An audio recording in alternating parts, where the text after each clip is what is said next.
This is Hemant. And Jessica. And you're listening to the Friendly Atheist Podcast. Please go to patreon.com/Friendly Atheist Podcast. Hello. Hi. Hello. We were just saying right before we started that you weren't sure there were that many stories. And I'm like, oh man, I have so many big stories. Well, that's as good. opposed to a number of small catastrophes, which is what it feels like most other weeks. I don't even know which one to start with, but I'll start with a happier one, I guess. And this is because it has a happy ending. Okay. And you'll see why that's a pun soon. Don't look at me like that. Okay. We've talked about this. Abstinence-only sex education. Doesn't work. And in some places where they've had Christian ministries teach abstinence-only sex ed to various groups, and public schools included, they will do these weird little metaphors. We've talked about those. Yes. Okay, so one metaphor, for example, is they'll take a piece of Scotch tape, and they'll be like, if you have sex, that's like putting the Scotch tape on your arm, and there's a bond, and it's sticky. Like, that's good. But if you break up and you like rip the Scotch tape off and you're like, ow, my feelings. And now you're broken up and they're like, there's the Scotch tape now. That's what happens after you have sex. But then what if you have sex with other people and you put the Scotch tape back on, rip it off, put it back on somewhere, rip it off. And it's not as strong? And it's not as strong. Sticky? And the moral of that story is if you have sex will be less sticky. Yeah. If you have sex with multiple people, you are left as a piece of used tape that doesn't work anymore. And they're supposed to scare you away from ever having sex. The one I've heard that literally makes me gag is the pass around a cup and everybody spits in it. Yes. Like that one genuine, like I was thinking about it and like I'm suppressing a gag right now. I don't know why. I'm not normally like queasy about things like that, but just like I just posted a video about this. YouTube/Friendly Atheist 1. But yeah, it involved the cup gag and the spitting in it. And it's disgusting. And yeah, the moral of that one is if you have everyone spit in it, so who gross. wants to drink this glass of water? The answer is nobody. Somehow that's supposed to represent your body if you have sex with other people. Here's the third one. Chewed gum. That if you have a piece of gum and everyone chews it, it's going to lose its flavor. It's just going to be this lump that nobody wants. That's you after you have sex with people. Do they normally target these against women or against 100% against women, even though theoretically it's against everybody. Yeah. But like, no, it's against women. If Christian guys have sex before marriage, they're just like, haha, don't. It's fine. But like, it's not targeting Have them. you seen the one that's going around about like, if you buy a brand new iPhone, you'd put a case on it, wouldn't you? That's why women should cover up, ? Because I'm just like an iPhone. I'm obsolete after 2 years. I'm a little bit bigger than I wish I was. They have to upgrade you all the time. Extremely expensive. But the thing about the gum metaphor, here's the thing that really bugs me about that. And I've heard people say this in Christian circles, like, what if I'm a victim of sexual assault? I did not choose to do that, but the metaphor would still apply. I have now had sex against my will, but according to you, I'm still useless wad of chewed up gum or whatever. Not useless, just disgusting. Just disgusting. Thank you. Yeah, so here's the good news from all of this. There's a reason this is in the news, and that's because Trojan, the condom brand, has partnered with an organization, but they just put up this wall on the National Mall in Washington, D.C. Yep. And it's a giant wall of chewed gum. And it doesn't say this. I think this is just on the ad copy. But it says on the wall, "You are not chewed gum." And the little tagline under the Trojan logo is, "Information is the best protection." Nice. Yeah. All right, good for you, Trojan. And their whole point is like, no, you are better than this. You are worth it. You are worth something, even if you have sex. Like, just because if you're abstinent, you are not better than anyone. Right. And they're just saying, like, don't let the crazy the sex negative people get you down. Women are raised to believe that, like, a guy's dick is going to magically transform them from one thing to another. And, like, sorry, that ain't it. Like, they're not that good. Yeah, so this ad campaign, amazing. I mean, it's not hard to say you are more moral than like white evangelical Christians, the type who promote this sort of the metaphor thing. I'm definitely more moral than them. Yeah, I mean, when a condom company says, "Yeah, we got the moral high ground over evangelicals," that's a good day. Yeah. That's not surprising, but it is a good day. You're not chewed gum. So there's a happy story for you. That's great. I got one more that is just a generally interesting one. It's not current events. It's just surprising to me. Okay, here's the question: what do various churches think about homosexuality? Bad. Most of them, you would imagine, think it's bad. Yeah. There are plenty of Christian churches that say, no, we're fine with it. We're not just saying that. Right. Like, here's the rainbow flag outside of our church. We ordain gay priests. We will do a gay wedding here. It's all so fine. Brave. That's fine. That's good. We should have more like that. But plenty of like the evangelical megachurches are very much anti all of that stuff. Right. But the thing about those megachurches, especially, because that's where you notice it, is that they are anti-gay. I saw this with like Justin Bieber went to a church in New York. Okay. And it's like, oh, it's the cool hip church because like Bieber goes there and all these other celebrities. The pastor plays acoustic guitar and sits in a chair backwards. Right. It's like a college dormitory. Leather bracelets. And $10,000 sneakers, whatever the hell they wear. But the thing is, he went to this church, and people pointed out, like, that guy's, like, rabidly anti-gay. Oh, really? And when I could have the details wrong here, I'm just, like, spitballing here. But they said that about the guy, and the response was, well, I never talk about that stuff. That's not what we focus on in this ministry. Joel Osteen says the same thing. Like, if you watch his sermons on TV, it's like, here's how to live a better life. And then they would ask him in interviews, like, well, do you think gay people should get married or can get married? And he just dodges the question because he doesn't do culture war type of things. Right. But push come to shove, he's like, yeah, I'm anti-gay. So here's the thing. The problem with that, besides just that they're bigots, is that they hide their bigotry. Right. And they do it on purpose. There's a reason those megachurches don't come right out somewhere on their website. There's no FAQ where they're like, what do you say about gay marriage? Well, we think it's bad. They don't do that. And that's the problem. So a couple of years ago, we may have talked about this. There's a group of progressive Christians launched a website called Church Clarity. Okay. And they said, look, we have our own opinions about marriage equality that are probably different from the Joel Osteens of the world. But basically, this fight is against ambiguity. And they said, we don't like it when churches hide their beliefs. Sure. We will have disagreements if they're wrong about their beliefs, but we really hate it when they hide them. So they said this is like almost a wiki of churches where they say, someone can submit the name of a church and links to here's where they talk about homosexuality. And now we know where they stand on these issues. And the whole point of that website is you type in a church, Saddleback Church. That's Rick Warren's church in California. And it says unclear, non-affirming. That's one example of a rating they get. Non-affirming because it's listed as a Southern Baptist church and the Southern Baptists are anti-gay, so it's not affirming. Unclear because if you visited Saddleback's website, you would never know it. It's kind of like we can neither confirm nor deny that whatever, that question. Pretty much. They won't say anything. Don't know. And so it's unclear, and that's the annoying thing. Like, it would be much better, and this is what Church Clarity says, we wish every church were clear affirming or clear non-affirming, and then we could have a debate about the whole non-affirming thing. Right. But clear. You should all be clear. And maybe there are some churches or pastors who are like, you know what? I don't have a good answer for you. I don't know what to think about what the Bible says about homosexuality. If you are genuinely still trying to figure this out, which is weird in a different area, but if you're still trying to figure it out, they're not going to ding you for it. They'll just say they haven't made up their mind yet. There you go.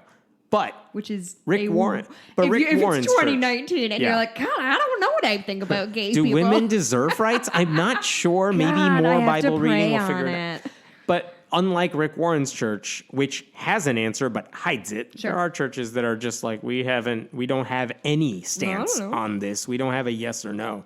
Anyway, the reason I bring all this up, because that's old. That's a couple of years old. Yeah. but the conservative legal group Alliance Defending Freedom, which is basically on the other side of every church-state issue you can imagine, one of their people published an article on their website recently, a couple weeks ago. It just came to my attention now.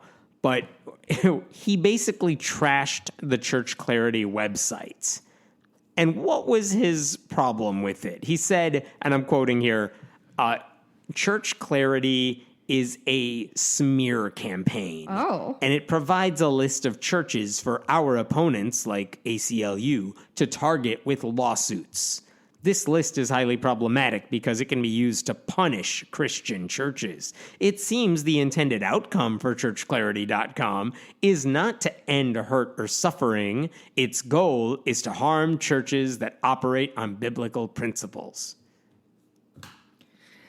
Cool. I mean, yeah, they're not. He's not wrong. Like, yeah, they want to point out that churches are anti-gay, and if they see that as harming, then like maybe look in the mirror. But here's the difference: Church Clarity does not say they're non-affirming and they're they don't say they're bigots. No, they that's don't what say I'm any saying. of that. We might use that and say, well, never going to that church. But if this guy is saying like, oh, they're smearing us because they say we're anti-gay, like.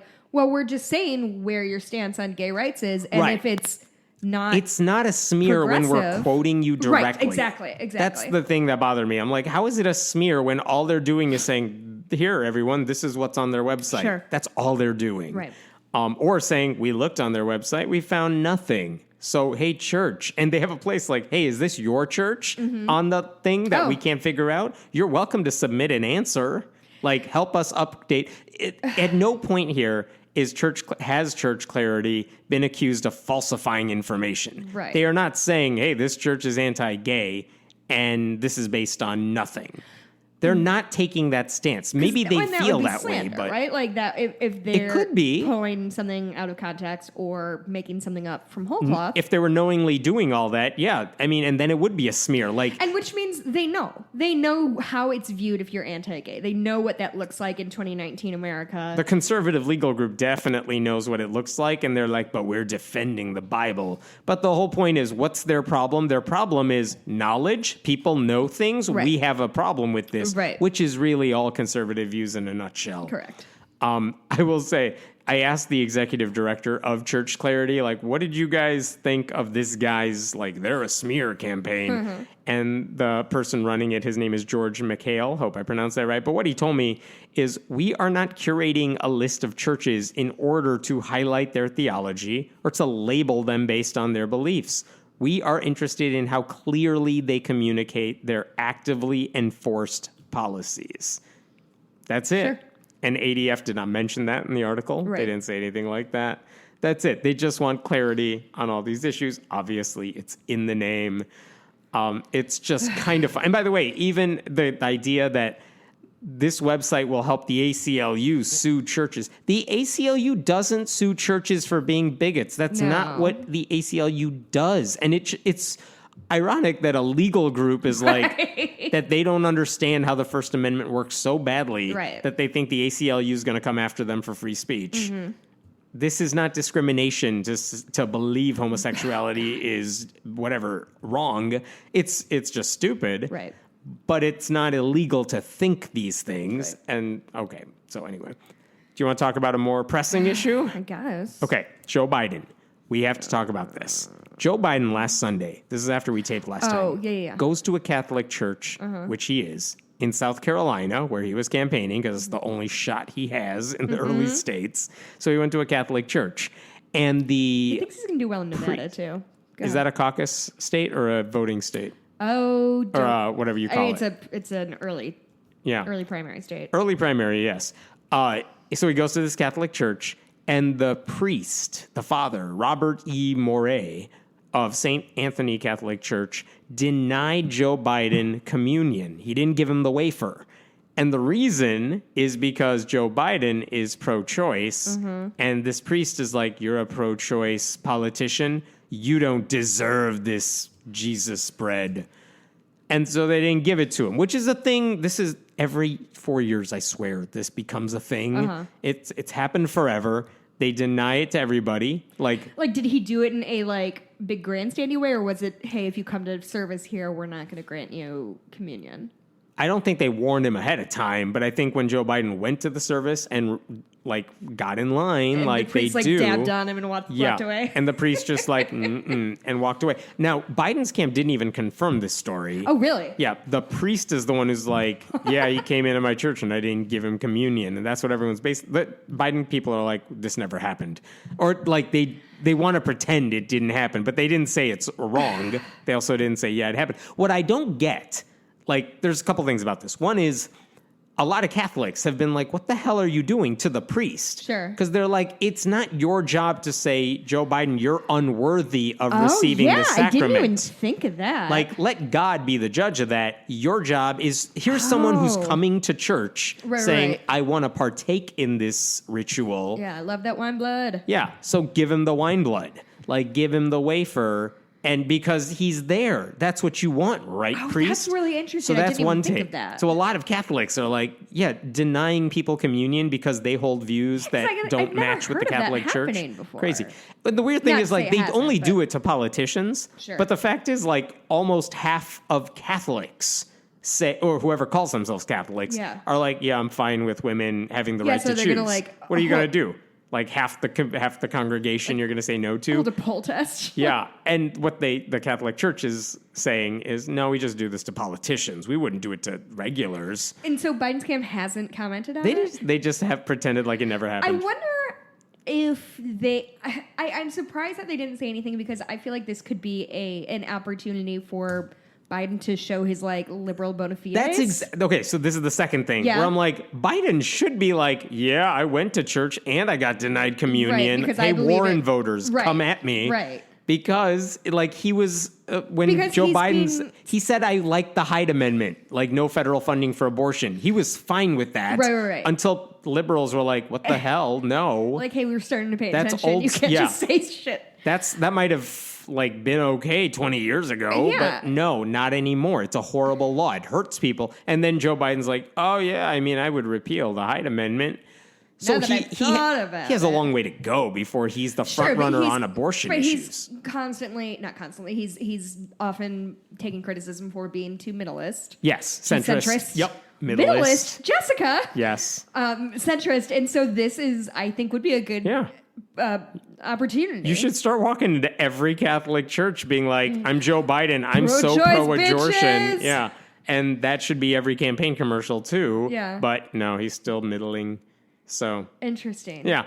I'm just shocked. By the way, we may have talked about this, but earlier, was it this summer? We have a Democratic governor in Illinois and a Democratic House and Senate. Correct. And they just passed a very progressive reproductive health act this summer, maybe this spring, something like recently. They passed a very progressive bill.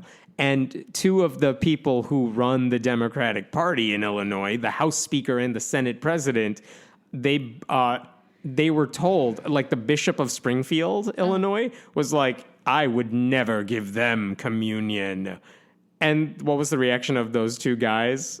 Michael Madigan, the House Speaker, like doesn't go to church. And the Senate President, John Cullerton, doesn't go to a church in Springfield. So basically, this bishop is like, I wouldn't give them communion. And they're like, we don't go to your stupid church. Keep it, my dude. Yeah. It's just the funniest ritual to still happen today. I mean, I'm fine with the ritualized aspect of it, but I think it's really interesting how priests will politicize it in a way that, like, I would argue is inappropriate. And you don't necessarily want to split your congregation. Like, it's not like the Catholic Church is growing by the Catholic hour. Leadership is anti-gay. Catholic church goers are more or less fine with it. Right. Did I see something that the Vatican said that priests can get married, but only in like South America? Yeah. So in the Amazon, in parts of the Amazon, they have such a hard time finding men who will be celibate and be priests. Then, to be fair, they have a hard time with that globally, but they don't. Just yeah, most guys are like, "You want me to choose celibacy for life? No, thank you." No, I'm but in the Amazon, good. it's especially hard, and they can't. And it's not like they're gonna let women do it. So they're like, "How do we get men in this particular area where there's such a shortage that we literally have no options here. Yeah. And the option was, well, why don't you just accept married priests? So they're considering it. Now, what's happened is I think the bishops recommended you got to do this. Pope Francis hasn't said yes, but it looks like he might, which if he does, they're basically saying, hey, you know that rule that's been around forever in the Catholic, it doesn't matter. Sure. We just made it up. We can undo it, whatever. I'm curious if there's, do you know, I mean, I'm sure you don't know off the top of your head, but I'd be curious to see numbers of like younger people in seminary school who are like planning on going that route. And well, they have to. But no, I'm sorry, like, are they having trouble recruiting people at like the seminary school level? You're right. I don't have the number in front of me. It is lower. They are having a priest shortage and they're doing anything they can to recruit them. Well, not anything they can. Almost anything. They're doing literally nothing. They're trying to give them they're marketing. They're trying to market seminary in a way that's more enticing. Really sexy. But again, the celibacy thing has been around forever. So you know what you're stepping into in that regard. Right. What I don't get is why you still want to be a part of the Catholic Church, period, at this point. Right. Bigger issue. Yeah. It's like, really? This is the group? You want to You're join the crime syndicate? Yeah. You know it is. Okay. Oh, my God. Let's talk about Kanye. What the hell? Yeah, I mean... You're white. Talk about Kanye for us. God, I think only white people are fans of him anymore. I saw, did you see the picture of his launch party? And it's just like a sea of whites. So Kanye, last Friday, I think he came out with an IMAX movie about his church that he started last year.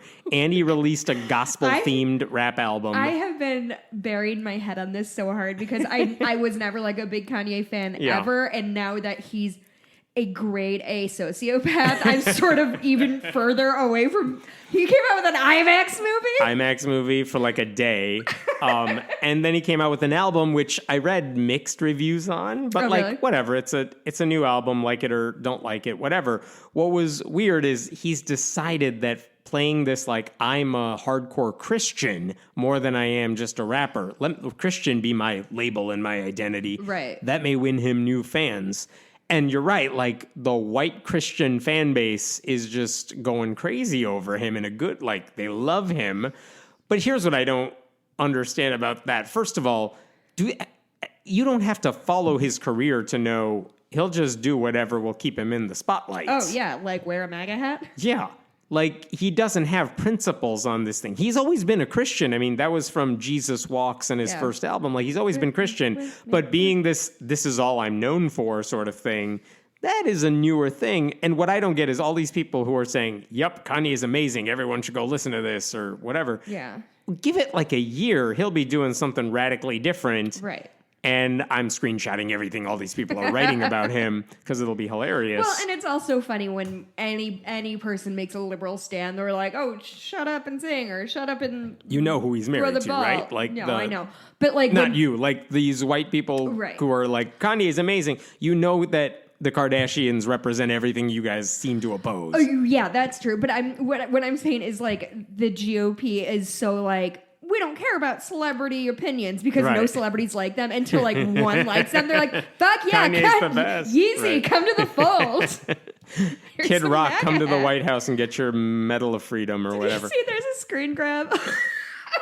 Kid Rock was on some show and he looked like Dr. Phil cosplaying as Kid Rock. Oh my God. It's so good. I'm going to show you the picture. Okay. Good podcast, so Kanye was on James Corden's show recently this week sometime. And instead of their carpool karaoke thing, they did it on an airplane because it's Kanye. There was a whole choir behind him. But one of the things he said in that segment, and I'm going to quote this directly. This is from Kanye. God is using me as a human being to show off. Last year, I made $115 million and still ended up $35 million in debt. This year, I looked up and I just got $68 million returned to me on my tax returns. I'm sorry. Why? People need to hear that someone that has been put into debt by the system talk about these kind of numbers now that they're in service to Christ. My success... James Corden. So you think your awakening, your spiritual awakening is part of my success? Absolutely. He's showing off. Basically saying I got a $68 million tax return because God is so proud of me and not because I'm super wealthy and Republicans are in charge, so I just get money back now. This is that Kid Rock Dr. Oh Phil my picture. God. Isn't it good? Kid Rock looks like Dr. Phil Yeah. looking like Kid Rock. Yeah, Nice. it's amazing. Yeah, no, kind of fuck that guy. That I wouldn't like. It's such a blatantly dumb thing to say that also, like it's because you're Christian that you get money back, and also, yet can you think of a thing that's less relatable than I made hundreds of millions of dollars last year, still ended up in debt, and got a tax return? I only got to keep 70-some million of my money, you poor baby. I cannot think of anything I could relate to less than that. Yeah, the miracle would be Kanye giving any of that money away to like Oh my God. Anybody who needs it? anybody. Anyway, I'm not blasting him for even the lack of charity or anything. It's just the ignorance of thinking Jesus gave you a present because of your devotion, and it has nothing to do with anything else. Jesus was like, look, we saw your $750 sweatpants that you're selling, and you're really echoing the word of Christ. Yes, that's how it works. Now back to whatever, Kim. Okay. Wait, didn't he also okay, I saw a headline that he asked the people working on his album to be celibate. Is that based in any reality? I can't remember if I saw that or not. I don't know. I sent it to you, but I didn't research enough because I Okay. stopped caring almost immediately. I can't imagine he would tell them they have to be celibate. You go find that. Yep. I'm going to talk about a sad story while you're doing that. There was a death this week. Senator Kay Hagan, who used to be a senator in North Carolina. She was the Democratic senator from 2008 to 2014. And she died. I think they said she was hiking and got an infection, maybe a tick infection or something. And they knew it was bad, and her health has been getting progressively worse. And she was only 66, so really young. Jeez, I didn't realize that was how. But the reason I wanted to bring her up, and I've been giving talks about this for a while, about atheism and politics, and her name comes up in my speech repeatedly. And the reason is, if you know nothing about her, let me tell you this story. So I'll set the scene for you here. 2008, there's a Senate race in North Carolina. This is when Barack Obama's on the ticket. The Senate race is between Kay Hagan, this state legislator who's going for the Democratic seat, pretty much an unknown, versus Elizabeth Dole, the wife of the former Republican nominee for president. So it's this is a big race. There's lots of money in this race. You have a big name Republican, a woman, which doesn't happen that often. It definitely did not to see two women running for Senate either. Sure. So big race, big stakes. One of the things, and they were pretty much tied in the polls leading up to the elections too. So anyone's looking for any edge they can get. And then it turns out Kay Hagan, who is a Sunday school teacher, I think at one point in her life, was a Methodist, maybe, something. She is going to fundraisers, and she goes to the home of a wealthy donor to have a fundraiser, which, whatever, it's a thing people do. The donor happens to be an atheist activist. That wasn't the purpose of the donor celebration. There were a lot of politicians. I think John Kerry was there too. But the person hosting it is also active in atheist organizations. That was it. It didn't matter because they were all progressives. They were all rooting for her to win. Sure. After that fundraiser, the Elizabeth Dole campaign puts out a campaign ad that basically says, let's trash godless Americans. Kay Hagan I'm paraphrasing here, but Kay Hagan went to a fundraiser at the home of a godless American. What did she promise them? And then in the back, then they just play clips of atheists appearing on Fox News. Like, would you take In God We Trust off the money? Yeah, we would. And they have an old president of American Atheists saying there is no God. None of this has anything to do with Kay Hagan. They're just like, Kay Hagan, she took godless money. I think that's part of the ad. And they're like, what did she promise them in return? With creepy music in the background. The answer is nothing. Good, scary Thank voice. you. She promised us nothing, I promise you. She made no promises to us. But the whole thing had nothing to do with Hagan and everything to do with, she knows an atheist? Right. Well, we use that against her. Finally. And the amazing thing, this was late October before the election. And it backfired completely. Really? People were just like, what the fuck are you doing, Elizabeth? First of all, it's just this wasn't, hey, why are you accusing her of being an atheist? There's nothing wrong with being an atheist. That really wasn't what the backlash was. The backlash was, she's not an atheist. and you're just accusing her of being one as if that's like, and you're going to a donor's house? Because, dude, if Republicans want to play that game. Right. Whatever. And it didn't work. Like, Kay Hagan ended up winning that race 53% to 44%. Wow. Like, way bigger margin than anyone thought. She did lose in 2014 on her reelection bid to Tom Tillis, who is up for reelection next year in a hotly competitive race. I don't even know that they have a major Democrat in the news as much as some other Democrats. But anyway, because she won that race, she was able to give that 60th vote for Obamacare and all that stuff. Like, her election meant something. Wow. It wasn't random. And one thing I wanted to quote, I hadn't seen this since 2008, but she gave a press conference when that ad came out in response to it. And one of the things she wrote, which I wish she had done better, but whatever. She said, "This is a fabricated, pathetic ad. I'm outraged. That is not my voice at the end of the ad. There is no God. And I do not share their beliefs." Ooh. Like, didn't have to throw us under the bus like that. But again, I'm not even going to hold that against her because she was good for my politics. Right. So whatever. But I will say, I think one thing people can take away from that campaign and her life in general is that you can't, that's slander, to use atheism as a slander against someone, especially when they don't hold their views, atheist views, like, it's not going to work. And it's going to work less now than it did back then. Yeah. And so she was the first, she could have been the first victim, like, of that sort of smear. And instead, the backlash had been just like, what the fuck are you doing, Elizabeth Dole? And since then, like, even Elizabeth Dole's pretty much been out of the spotlight too. So, wow. So she died this week. Kay Hagan, I was sorry to see that. But that is the thing I will take away from her. This is news today, and then I know I want to talk with you about this other piece of news too. Paula White, who is the president's spiritual advisor. Christ. She just got a promotion of sorts. For years now, she has been one of those evangelical Christians, the white evangelicals, always saying how amazing Trump is. But more or less, she's just been kind of his liaison to the Christian community, where she gets invited to all those prayer meetings and all those, she gets to talk to him. And then she goes and tells her congregation in Florida and the broader world through her books and everything else that the president's amazing. She has said, among other things, there are states that have now outlawed the Bible as hate speech. Yeah. Not true. Illinois. She said she blessed the White House with, quote, the superior blood of Jesus, which is creepy. And superior blood is definitely a phrase that people should stay away from. It's like being anti-Jewish without saying anything anti-Semitic that we know about.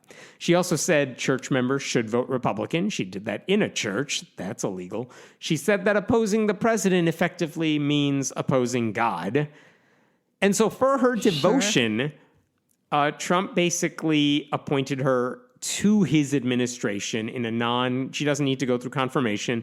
It's just her role is that she is going to run the administration's Faith and Opportunity Initiative, which is basically a role they created.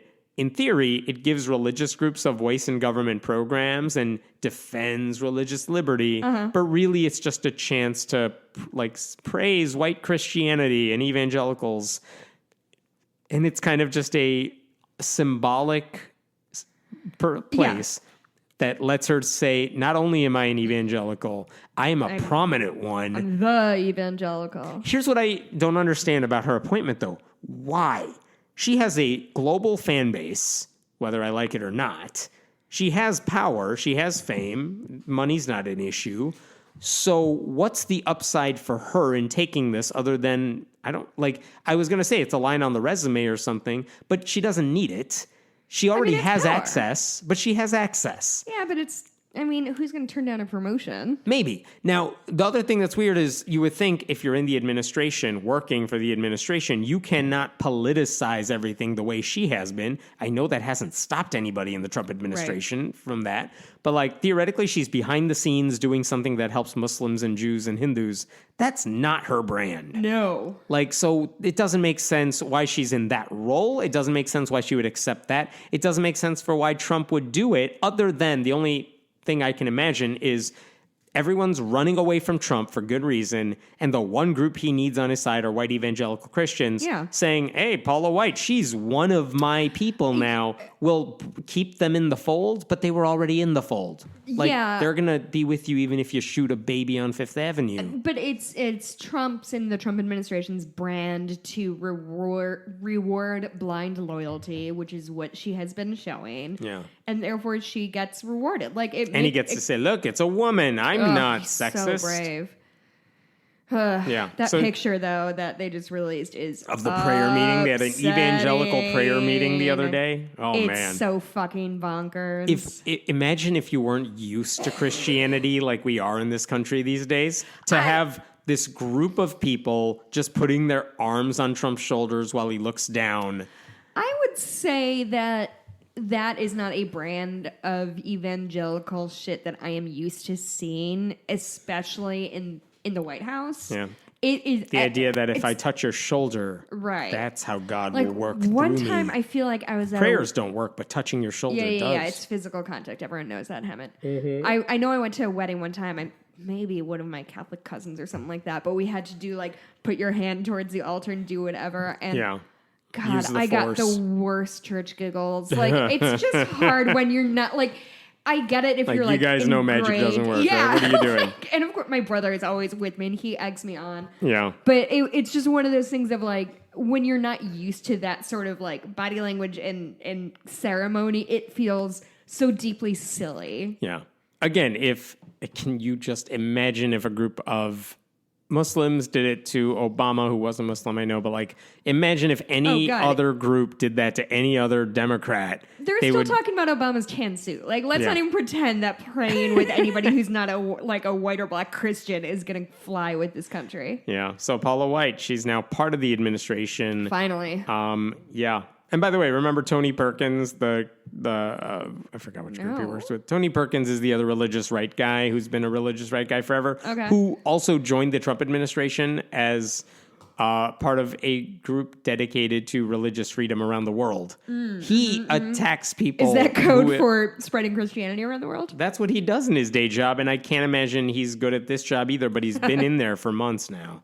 So anyway, okay, cool. I'm done with Paula White. All right. You know what I'm hoping for? I hope he gets impeached, of course. Obviously. But then when he comes crashing down, I want him to bring down all the Republicans with him and also all the white evangelicals associated with him and tar their reputations for life. I just think that they are so far gone that reality doesn't affect them anymore. I think if and hopefully when Trump gets impeached, it is going to be seen as this martyrdom thing. Yeah. I believe you. Yeah. Now that base is shrinking, but again, all of them vote. Yes. And the problem is there are more of us. We're friggin' lazy on election day. We don't care enough. They care about nothing else. Right. What do you think they care about? Poor people and refugees? No. They care about voting, and it's voting for the Republican. Yeah. So they're going to show up, and he's doing everything he can to make sure they show up.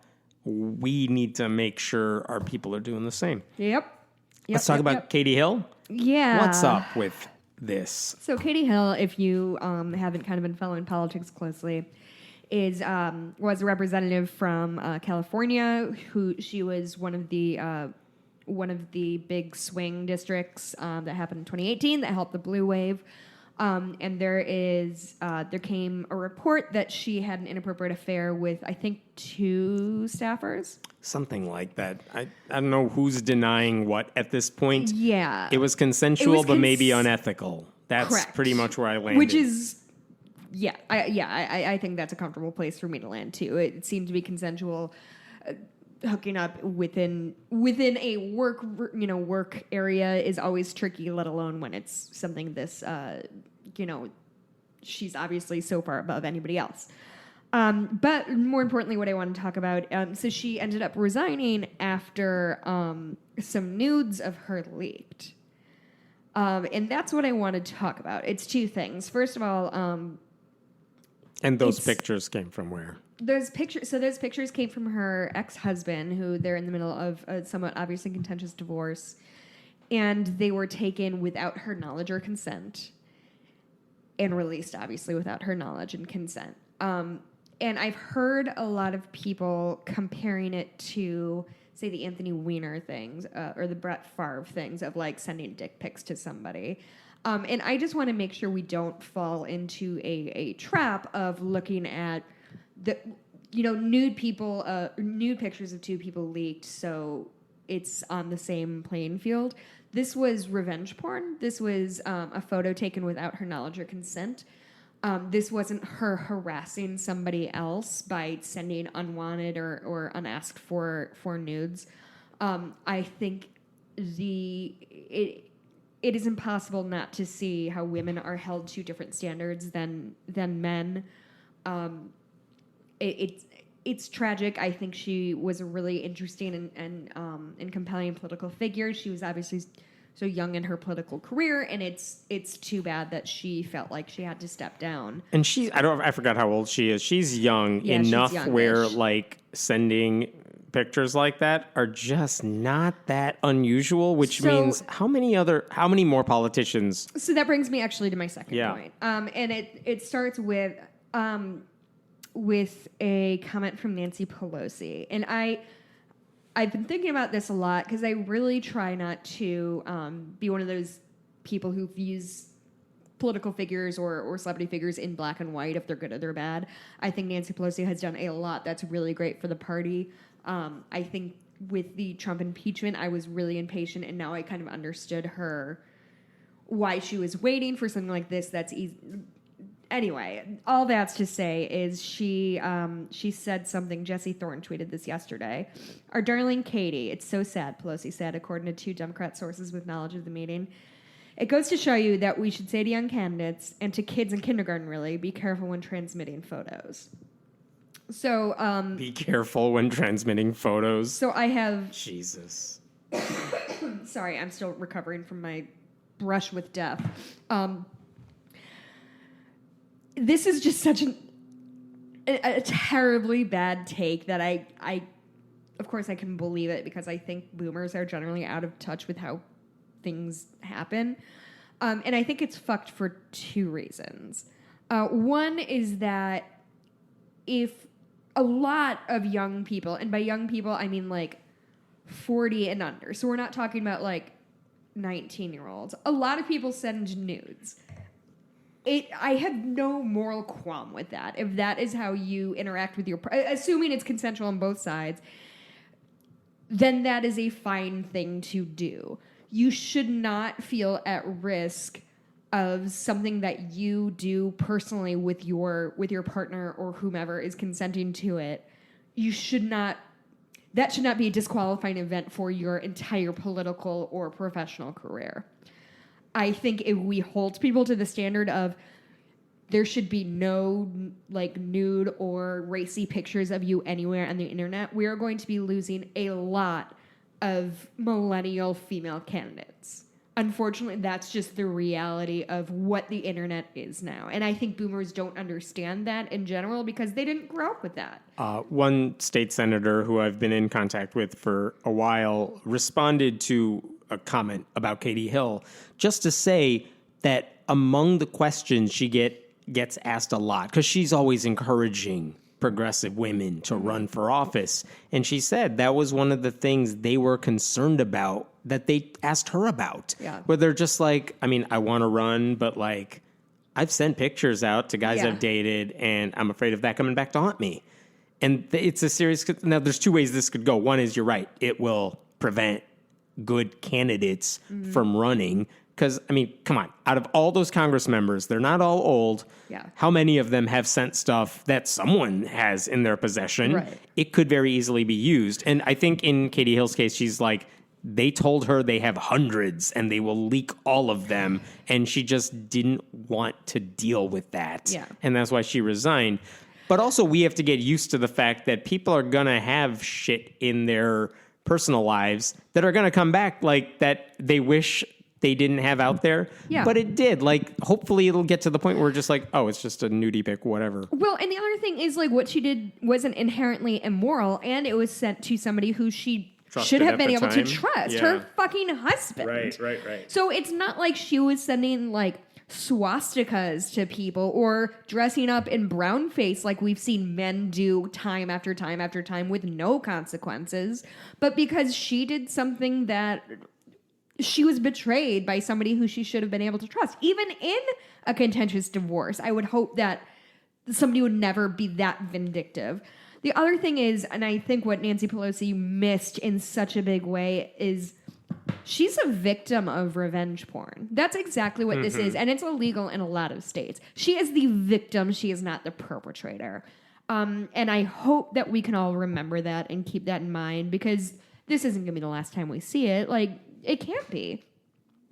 I think that it's just something we're going to have to come to terms with as a country and decide what we can deal with and what we can't. And, like, would I rather a person in office who sent nudes to their partner than, like, I don't know, a dude who sent dick pics to a rando on Twitter or whatever? Like, I think those two things are not the same, and I hope we don't lose sight and try to morally equate somebody sending a dick pic to a rando and somebody sending a sexy photo to their partner. Even the ethical issue of whatever she did with a campaign staffer aside, nothing Beto's out, I know.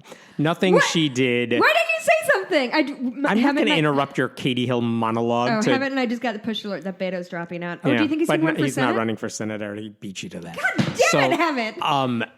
No, nothing she did is as unethical as, like, what hundreds of Republicans have done in general. Nothing that she did is unethical. I disagree about maybe the campaign staffer thing. Sorry. That's what I'm talking about. Campaign staffer. I don't care about the pictures. Yes. I feel like I could understand her, like, mortification of the fact that they might come out. Yeah. Because some of them already have. Yeah. And again, it's not that, and I'm not judging her for any of that. Right. But I can understand oh dear God, there are more of these. I don't want people to see stuff. This isn't ending anytime soon. Right. And that's why she's dropping out. And again, you don't even know if that's going to be the end of it. But whatever, voting against whatever refugees because you're a Republican is so much worse than a Democrat who has a private life that you don't like. Right. It's just, it's awful. And also, I'm sure I don't even need to say it, but if you are looking up her pictures, then you're a fucking monster. So just want to make that pretty No clear. link on this story. Okay. This is... I'm going to switch subjects for a second because I got nothing to talk about with Beto. Why aren't you running for Senate, you jackass? I can't believe he's not running for Senate again. Ugh. Anyway. That's too bad. Nicholas Kristof. Beto dropped out before, like, it doesn't matter. Let's not talk about it. I realized anybody I said I would get mean tweets, so I'm just not going to say anything. Think about who's still in the race. I know. Nicholas Kristof. Has Marianne Williamson officially dropped out? No, she's going to mind meld her way to the White House. I'm just happy because the new girl on SNL does a, like, fucking top drawer Marianne Williamson impression. So I just want her to be able to trot that out. Yes. Nicholas Kristof, he's an opinion writer for the New York Times. One of the things he's done over the course of several years is he often tells these harrowing stories of Christians who do amazing things in the hardest places. So, like, here's a doctor who's helping all these people, and it's an amazing story. But because of that, he has this view that Christianity, true Christians are just the best of people, hands down. And he wrote an article last week where he basically, here's the title, "We're Less and Less a Christian Nation, and I Blame Some Blowhards." And what he's saying, he said the Pew Research Center put out this poll saying, fewer and fewer people are Christian, more people are non-religious. But yeah, blowhards is the word he used. He blames it on people like Jerry Falwell Jr. He blames it on the Christians who are defending Trump despite the sexual assaults and everything. Okay, I'm listening. He said, I'm trying to find, he says in his piece. It's such an old white guy thing to say. Yeah. Senator Jesse Helms said in 95 that AIDS funding should be cut because gay men get the disease. The Reverend Jerry Falwell and Pat Robertson initially suggested that God organized 9/11 to punish feminists, gays, and lesbians. God should have... I realized feminists. Feminists were in the mix. My bad. He said God should have sued Falwell and Robertson for defamation. That's pretty funny. But his point is, it's because of guys like that, the bad Christians, especially the bad Christians who play politics, the religious right type of Christian leaders that are pushing all these people away from Christianity. And then his argument is like, we want to make it more like Martin Luther King Jr. and Jim Wallace, who's a progressive Christian, and people like that who are doing volunteer work and whatever. Which, okay, there is a side of Christianity that does a lot of good stuff. I am not denying that. Yeah. But to blame all these horrible people, that to me is such a lazy answer, because if you talk to atheists, which I get the feeling Kristof does not, even though he works at the New York Times, if you ask people, why did you leave Christianity? They are not going to say, well, Pat Robertson said something stupid yesterday, so I'm out. Or Westboro Baptist Church had those signs and I decided Christianity wasn't for me. You are basically saying all these people, they never read the Bible. No, a lot of atheists did. That's why they left. Or that they never put any serious thought into what was wrong with religion, which we did, and that's why we left. He's saying, well, if you just had better role models, you would do it. No, my argument is that even if every Christian was just the nicest person in the world, it would not change the fact that I want nothing to do with Christianity. I would still be an atheist because the underlying thing that makes me an atheist is still true. So to blame Falwell or Robertson or anyone like that is just a complete misunderstanding to me of why people are walking away from religion. To me, we know why religion doesn't make any sense. We see in action how Christianity is harmful. We have better ways of spreading those ideas today than ever before. And more people are realizing, oh, yeah, it's not a big deal to leave religion. It's not going to send me to hell. I'm no longer afraid. I have resources that I didn't have at my disposal. And they're leaving. And that's a good thing. And the more people see others leaving, the easier it becomes for them. And he didn't mention any of this. Right. And I think you're right. I do. And I think if I read Twitter correctly, you tweeted something to this effect and Julia Sweeney retweeted you. Sweet. And I was deeply jealous in like my soul. I will say, to his credit, Nicholas Kristof also tweeted that article saying a contrary viewpoint. Oh, really? So I'm like, all right, well, he saw it. All right. Also, apparently Julie Sweeney listens to Ona Ross and Carrie. Can somebody just like send our podcast to her? We interviewed her once, and I just want to be her friend so bad. Anyway, here's my counter argument, and I don't think you're wrong. I think two things can be true. I think that if everybody who said they were Christian lived by quote unquote Christian values and was generous. In big giant quote unquote. I said quote unquote. Yes. Get off my dick. Yes. If they said, if they were all generous to the less fortunate and supportive of people and lived by these values that they say to, I bet fewer Christians would revisit their own notions of whether it's right or not. Because I think if it was genuinely a force for good as a whole, if every Christian you knew, you could dependably say that they were generous and warm and accepting and not, homophobic or an asshole or supporting Donald Trump, I think fewer people would feel the need to kind of question why they are in Christianity in the first place. And it would become a less religious movement and more of a cultural movement of, I am part of these Christians. We believe this and that. That's not important. What's important is we stand behind these morals. Yeah. So I think you're right. I think also he's right. I think there is a big element of, if I'm a 16-year-old Christian kid and all of the Christians and say I'm liberal because that's whatever. And the Christian figureheads I see are the Jerry Falwells, then I think that is more likely going to make me question, wait. We both believe in the same religion, but we don't believe in the same morals. Like, what the fuck are we doing? Also, who cares why it's happening? It's happening. Yeah. So. I just want him to acknowledge the fact that, atheists have put some thought into religion. And again, Jerry Falwell and those types of right-wing Christians, yes, they are a part of the problem for why people are leaving religion.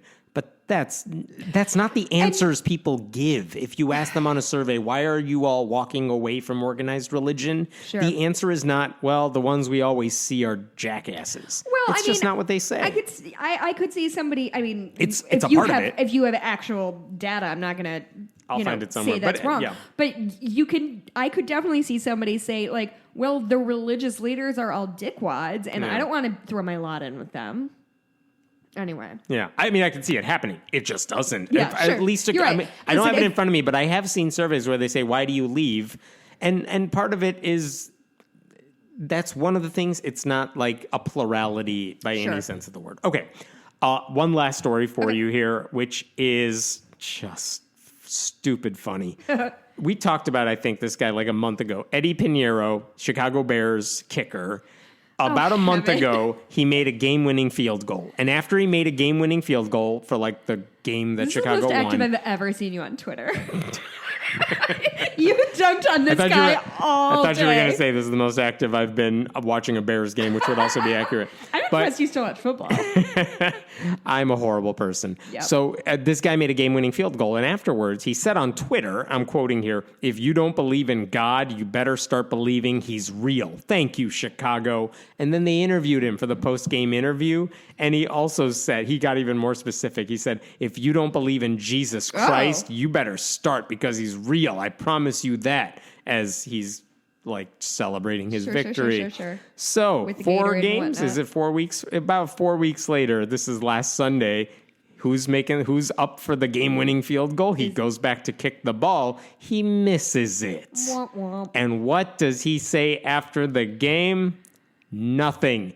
He has not been heard from since Sunday. I have looked.